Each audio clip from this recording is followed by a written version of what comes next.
انا كنت بخدم على نادي الزمالك كتير جدا في منطقه الجيزه جدا، وياما شلت بلاوي سودا، وياما شلت تقرير حكام، اقول له بصراحه يعني، وياما كنت اجيب الحكم عشان خاطري ما تشطبش الكابتن فلان، ما تشطبش في عملت اللي محدش عمله. بس بكلمك بصراحه يعني. هو حد حاسب وقف القيد؟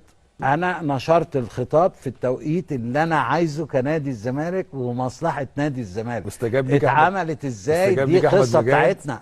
استجاب دي ليك قصه بتاعتنا. دي محترمين، وانا جايب له حكم هو بيحبه وهو مبسوط منه.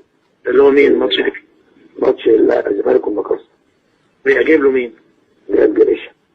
زي الفل ملوش حجه، زي الفل، احسن كده، احسن زي الفل كده، زي الفل. ما تقولش لحد خالص كلام. لا انا اقول لك انت بس، انا بقول لك انت بس. الناشئ اللي حضرتك هو اهلاوي ولا زملكاوي؟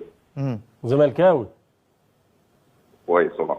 في بدايه الثمانينات، كان في الاسبوع قبل الاخير كان الزمالك بيلعب في المنصوره، اللي هو الزمالك خد فيه بطوله الدوري بسبب الماتش ده.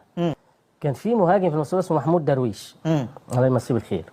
ده في احدى الهجمات من على بوز ال 18 كده بيحاول يلعب الكره بالعرض، راحت منه دخلت يعني راح للجون، وكان عادل المأمور متقدم شويه، فراح لحقها ونام بيها جوه الشبكه الجانبيه.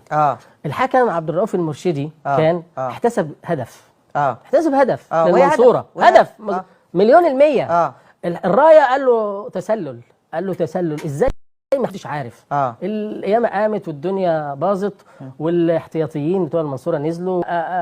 الرايه ادعى انه اتضرب، وجاء ممدوح مصباح طبيب الزمالك ملأ راسه مارك كروم ولف الشاش وعمل وكأن حصل ايه، واتهموا محمد الهادي. 37 دوري اتهموا محمد الهادي اللي هو نجم المنصوره القديم رئيس نادي السنبلاوين حاليا، بانه ضربه بازازه الكوكاكولا وفتح له راسه، واتشطب او اتوقف محمد الهادي لمده عام كامل. زمان الحكام الافارقه كانوا بيجوا يقعدوا معانا قبل المباراه، احنا عايزين ايه؟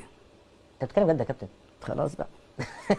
انت بتقول يا كابتن، تقول حاجه صعبه جدا يا كابتن. والله صح، بتكلم جد. الحكام الافارقه ده بيجوا النادي الزمالك؟ مش احنا بس، احنا وانديه ثانيه كانوا الحكم اول ما يجي عايز يروح بورسعيد. اسمع بس، اسال بتوع بورسعيد، عايزين يروحوا بورسعيد يعمل شوبينج، ماشي. وبعدين ينزل عايز حاجات ثانيه يشتريها من القاهره، ماشي. مش عارف عايز ايه، حاضر ماشي اهو.